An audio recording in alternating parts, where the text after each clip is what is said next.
Good evening to all of you. तो अभी हम करेंगे 10th क्लास का। तो अभी तक हमने 10th क्लास का फर्स्ट चैप्टर जो था वो कंप्लीट कर लिया था। अभी हम करेंगे इसका next chapter, that is polynomial. तो आज हम पोलिनोमियल के बारे में इस वीडियो में डिस्कस करेंगे। पोलिनोमियल को जानने के लिए सबसे पहले हमें इक्वेशंस के बारे में पता होना चाहिए। पोलिनोमियल किसे कहते हैं वो पता होना चाहिए, और इसमें कौन कौन सी इक्वेशंस आते हैं वो पता होना चाहिए। तो पोलिनोमियल ऐसी इक्वेशंस होती हैं जिनमें इक्वेशन की जो हाईएस्ट डिग्री होती है, हाईएस्ट पावर होती है, वो मोर देन 3i, मतलब ग्रेटर देन 3i, जिसमें highest power greater than 3i उसे हम बोलते हैं पोलिनोमियल। मान लो आपके पास किसी इक्वेशन की हाईएस्ट पावर 1 है, दैट इज लीनियर इक्वेशन। ऐसी इक्वेशन जिसमें, ऐसे पोलिनोमियल जिसमें हाईएस्ट पावर जो है वो 1 आए उसे हम बोलते हैं linear equation. Next is quadratic equation. ऐसी पोलिनोमियल जिसमें हाईएस्ट पावर जो है इक्वेशन की वो 2 आए उसे हम बोलते हैं quadratic equation. Next is cubic equation. Cubic equation जिसमें हाईएस्ट पावर जो है पोलिनोमियल की वो 3 आए उसे हम बोलते हैं क्यूबिक इक्वेशन, और मोर देन 3 आए उन्हें हम पोलिनोमियल में इंक्लूड करते हैं। तो आज हम इन्हीं के बारे में डिस्कस करेंगे, linear equation, quadratic equation, cubic equation, and जो फैक्टर्स हैं, बाय स्प्लिटिंग मेथड से फैक्टर्स कैसे निकालते हैं। इसमें रूट्स के बारे में बताया गया है, सम ऑफ जीरोस बताया गया है, प्रोडक्ट ऑफ जीरोस बताया गया है। तो आज हम ये सब कुछ इस वीडियो में डिस्कस करेंगे। तो सबसे पहले हम लीनियर इक्वेशन, क्वाड्रेटिक इक्वेशन और क्यूबिक इक्वेशन के बारे में कर लेते हैं, फिर हम इसकी एक्सरसाइज के ऊपर चलते हैं। तो सबसे पहले हम करेंगे लीनियर इक्वेशन। तो ये 10th क्लास का chapter number 2 that is polynomial. तो पोलिनोमियल में सबसे पहले हमें पता होना चाहिए linear polynomial, quadratic polynomial and cubic polynomial का। तो लीनियर पोलिनोमियल ऐसे पोलिनोमियल होती है हमारे पास जिसमें इक्वेशन में जो वेरिएबल की हाईएस्ट पावर होती है। सबसे पहले बात आती है वेरिएबल एंड कोफिशिएंट्स की। तो मान लो मेरे पास कोई इक्वेशन है 2x + 3 = 0। तो इस इक्वेशन में मेरे पास वेरिएबल क्या है? तो इस वेरिएबल हमारे पास है इस इक्वेशन में x, और x की हाईएस्ट पावर जो वो 1 है, दैट्स वाई मैं इसको बोलूंगी कि that is a linear polynomial. तो ये आ गया हमारे पास लीनियर पोलिनोमियल में। अब अगर आपसे क्वेश्चन किया जाए कि ये लीनियर इक्वेशन इन 1 वेरिएबल है या फिर लीनियर इक्वेशन इन 2 वेरिएबल है, तो इस इक्वेशन में हम देखेंगे, इस एग्जांपल में हम देखेंगे कि हमारे पास जो वेरिएबल है वो सिर्फ x ही है, x के अलावा और कोई वेरिएबल नहीं है। तो यहाँ पे हमारे पास जो इक्वेशन है वो है linear equation in 1 variable, linear equation in 1 variable, in 1 variable. अगर मुझे लीनियर इक्वेशन इन 2 वेरिएबल का एग्जांपल लिखना होगा तो मैं यहाँ पे ले लूंगी 2x + 4y = 0। That is linear equation in 2 variable. Linear क्योंकि हमारे पास वेरिएबल x और वेरिएबल y दोनों की जो पावर थी वो थी 1। तो हम इसको और दोनों इस इक्वेशन में 2 वेरिएबल्स हैं, that is x and y। तो इसको हम बोलेंगे लीनियर इक्वेशन इन 2 वेरिएबल। अब सेकंड बात आती है कि मान लो इस इक्वेशन में हमें बोला हो कि हमें कोफिशिएंट निकालना है y का। तो कोफिशिएंट मीन्स जो y के साथ कांस्टेंट टर्म है उसे हम बोलते हैं कोफिशिएंट। ये आ गया y का कोफिशिएंट जो कि 4 है। अगर इधर x का कोफिशिएंट पूछा होगा तो यहाँ पे x का कोफिशिएंट, x के साथ जो कांस्टेंट टर्म, x के आगे जो कांस्टेंट टर्म लिखी गई है वो उसका आ जाएगा कोफिशिएंट जो कि 2 है। तो यहाँ पे कोफिशिएंट आ गया 2।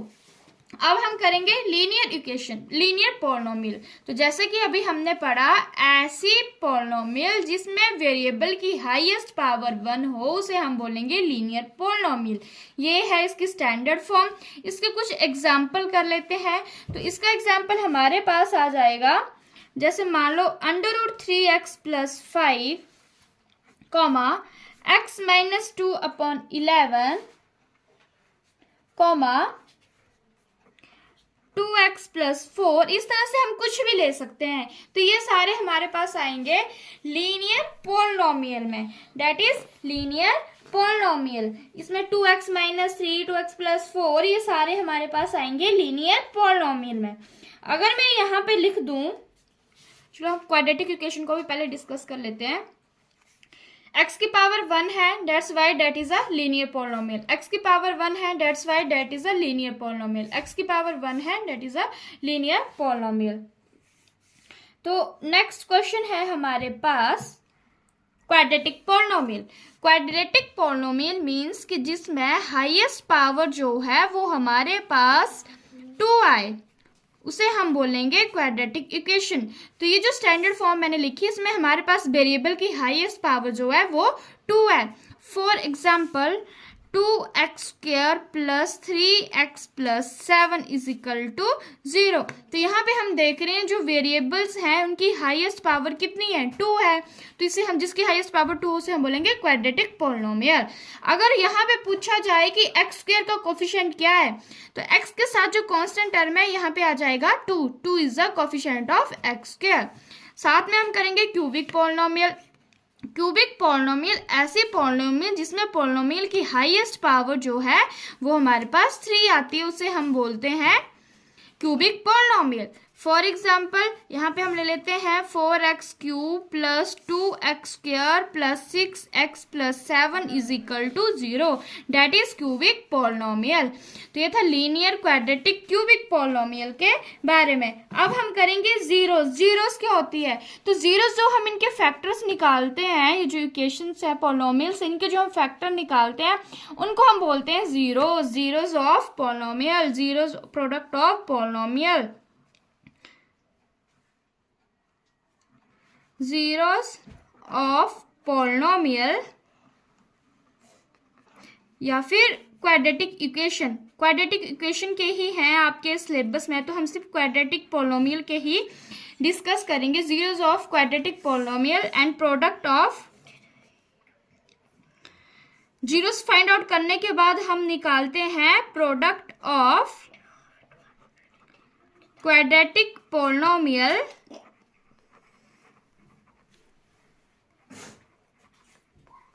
and sum of quadratic polynomial, sum of quadratic polynomial।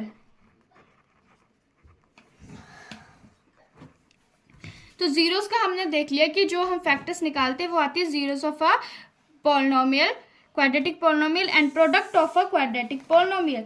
तो जो हमारे पास प्रोडक्ट होते हैं उसको हम कैसे निकालते हैं, उसमें हमारे पास आता है constant term minus of constant term, जो कांस्टेंट टर्म होती है divide by coefficient of x², coefficient of x²,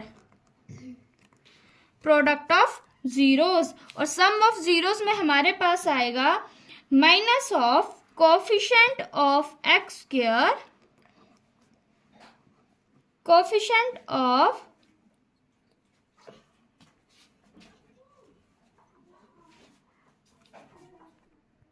coefficient of x upon coefficient of x², coefficient of x²।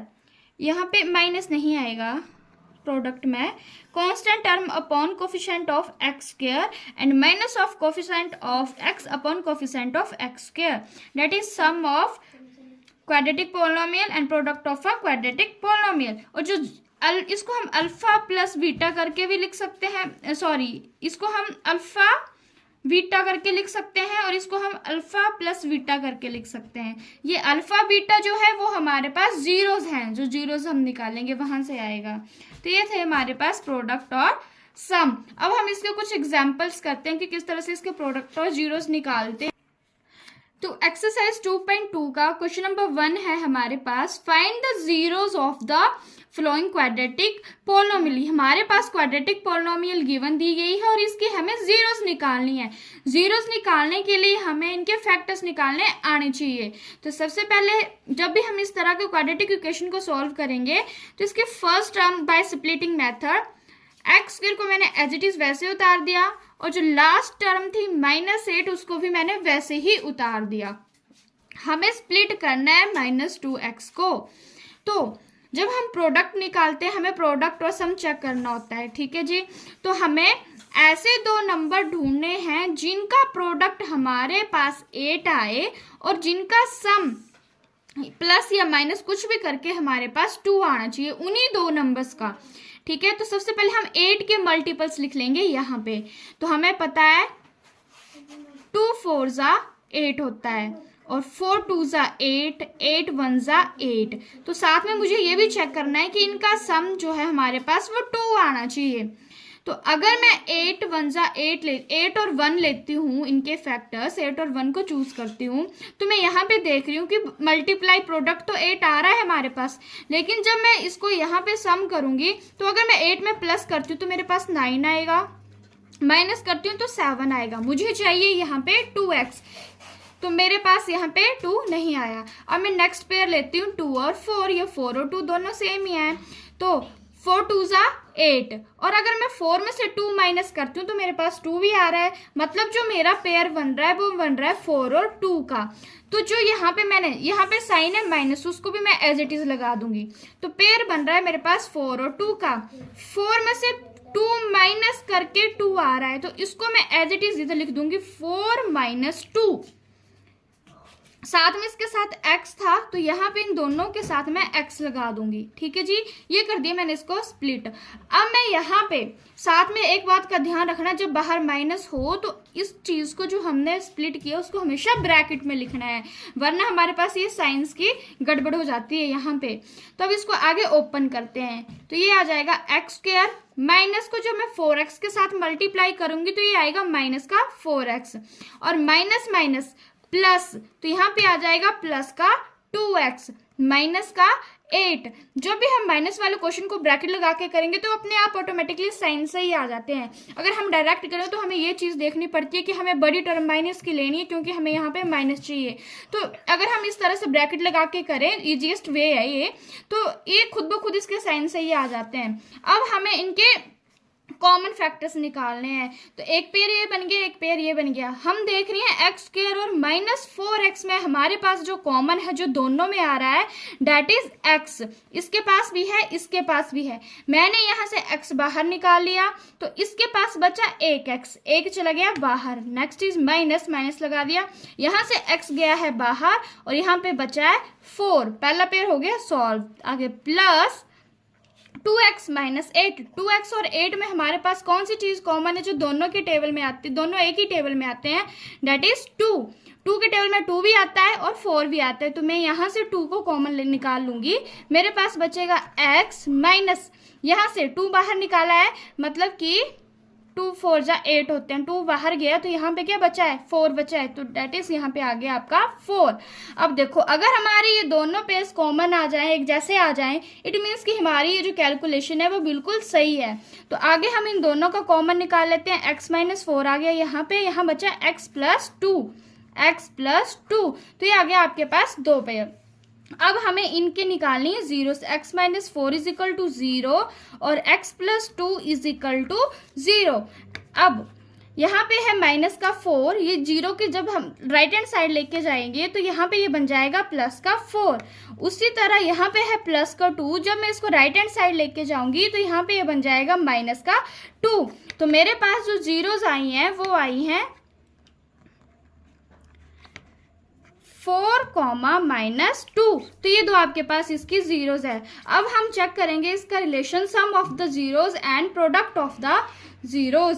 Some of, तो यहाँ पे हमारे पास जीरो आ गई हैं इनकी 4 और माइनस 2। अब हम इनके निकालेंगे sum of zeros and product of zero.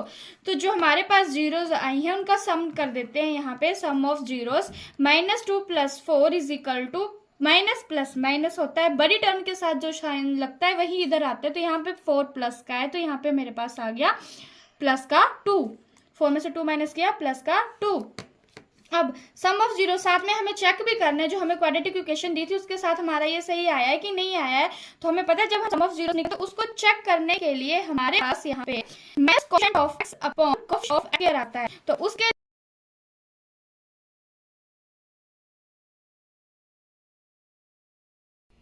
तो यहाँ पे हमने निकालना था sum of zeros. Sum of zeros, जो जीरोज आई थी हमारे पास बाय फैक्टराइजेशन मेथड से पहले, तो हम उनको सम करके निकाल लिया। बड़ी माइनस का 2 है, प्लस का 4 है, प्लस माइनस माइनस 2 आ गया। बड़ी टर्म के साथ जो साइन है वही साइन इधर आता है, तो इसलिए इसके साथ प्लस का 2 है। उसी तरह प्रोडक्ट ऑफ जीरोस निकाल लिया, जीरोस थी 4 और -2, इन दोनों को मल्टीप्लाई करके -8 आ गया। अब हमें रिलेशन निकालना था, वेरीफाई करना था कि हमारी जीरो सही है कि नहीं है क्वेश्चन के साथ, जो क्वाड्रेटिक इक्वेशन दी थी। तो यहाँ पे इक्वेशन थी हमारे पास x² माइनस का 2x माइनस का 8। तो यहाँ पे हमें पता है सम ऑफ जीरो होती है minus of coefficient of x, तो coefficient of x that is -2 और एक माइनस यहाँ पे है, तो minus of 2 upon coefficient of x square that is 1 is equal to minus minus plus का 2। तो हम देख रहे हैं कि यहाँ पे हमारे पास सम ऑफ जीरोस और y जो हमने यहाँ से निकाली थी वेरिफिकेशन के लिए, वो दोनों वैल्यू सेम आ रही है, मतलब कि हमारा क्वेश्चन सही है। जो रिलेशनशिप है जीरोस के बीच में एंड कोफिशिएंट्स के बीच में, वो दोनों आपस में मैच कर रहे हैं, मतलब हमारा क्वेश्चन सही है। And then product of zeros हमारे पास यहाँ पे -8 आया था, और यहाँ पे हमारे पास कांस्टेंट टर्म थी -8 और कोफिशिएंट ऑफ x स्क्वायर, तो कोफिशिएंट ऑफ x स्क्वायर था 1, तो -8 अपॉन 1 मतलब 8 माइनस का 8। तो यहाँ पे प्रोडक्ट -8 आया था, तो हम देख रहे हैं कि हमारे पास sum of zeros product of zeros दोनों क्या हैं, एक जैसी ही हैं, मतलब हमारा क्वेश्चन जो है वो वेरीफाई हो गया। तो ये थी हमारी आज की 10th क्लास की एक्सरसाइज 2.2 का क्वेश्चन नंबर 1। इसी तरह इनके हमें बाकी के पार्ट्स करने हैं। अगर आपको कुछ समझ नहीं आए तो कमेंट बॉक्स में बता सकते हो, मैं आपको बाकी का करवा दूंगी। बाकी के जो पार्ट्स हैं वैसे सेम ही हैं सारे के सारे। कल हम करेंगे इसका क्वेश्चन नंबर 2। Thank you.